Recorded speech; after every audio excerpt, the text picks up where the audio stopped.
اور یاد رکھنا پتر، میرے بھائیوں کاکیوں، سب سے اللہ کا سخت ترین عذاب، حضرت موسیٰ علیہ السلام واز فرما رہے تھے اپنی امت کو، فرمایا اللہ کی نافرمانی نہ کرو نہیں تو تم پہ فلاں فلاں عذاب اترے گا۔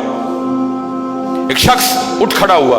عرض کرتا ہے اللہ کے نبی علیہ السلام آپ فرما رہے ہیں اگر اللہ کی نافرمانی کرو گے تو فلاں فلاں عذاب آئے گا، میں تو جیسے جیسے نافرمانی کرتا ہوں اس کی نعمتیں مجھ پہ بڑھتی جاتی ہیں،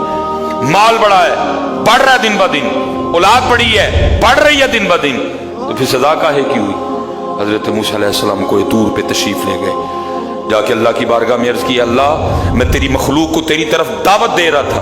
ان کو گناہوں کی نحوست سے ڈرا رہا تھا، گناہوں کے عذاب سے ڈرا رہا تھا، اگر تم اللہ کی نافرمانی کرو گے تو یہ عذاب تم پہ اتریں گے۔ ایک بندہ اٹھ کھڑا ہوا اور آگے سے عرض کرتا ہے اللہ کے نبی علیہ السلام میں تو جیسے جیسے نافرمانی کرتا ہوں مجھ پہ اس کا کرم اس کا فضل بڑھتا جاتا ہے۔ میں نے پوچھا کیا کرم ہے؟ اس نے کہا مال بڑا ہے بڑھ رہا ہے، اولاد بڑی ہے بڑھ رہی ہے، مویشی بڑے ہیں، زمینیں بڑی ہیں، کھیتی باڑی بڑی ہے، بڑھ رہا ہے میرا۔ اللہ پاک نے فرمایا میرے کلیم میرے جو عذاب کے انداز ہیں، میری جو عذاب کی صورتیں ہیں، ان میں سے جو سخت ترین عذاب ہے اس وقت میں نے اس بندے کو وہ عذاب دے رکھا۔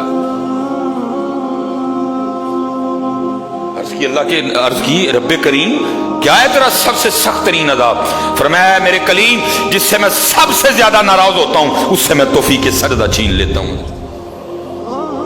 اپنے آئی فون پہ خوش نہ ہو، اسی سوسائٹی میں گھر بنا کے خوش نہ ہو، برانڈ کے کپڑے پہن کے خوش نہ ہو، اصل شانوں والا وہی ہے جس کو توفیق سجدہ ہے۔